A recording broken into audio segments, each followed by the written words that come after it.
I let a stranger hide in my apartment, and I don't know if I regret it. This happened last year, and I still don't know if I made the right call. It was around 11 p.m., and I had just gotten home from a late shift. I live in a small apartment in a not-so-great part of the city, so I'm always a little on edge when walking home. That night felt off. As I was unlocking my door, I noticed a guy standing at the end of the hallway. He wasn't doing anything, just standing there, but something about him made my stomach drop. I got inside, locked the door, and tried to shake it off. Not even 5 minutes later, someone knocked, hard. I froze. It wasn't my neighbor. She texts before coming over, and I don't really have friends who drop by unannounced. Then a voice, "Please, can you just let me in for a second?" It was a woman.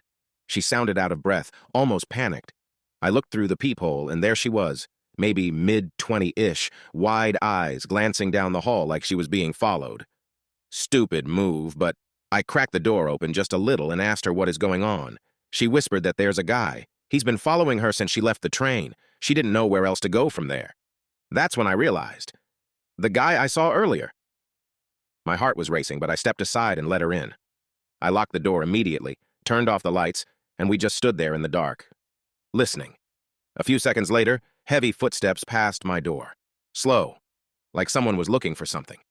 Then, nothing. She stayed for about 30 minutes, just sitting on my couch, shaking.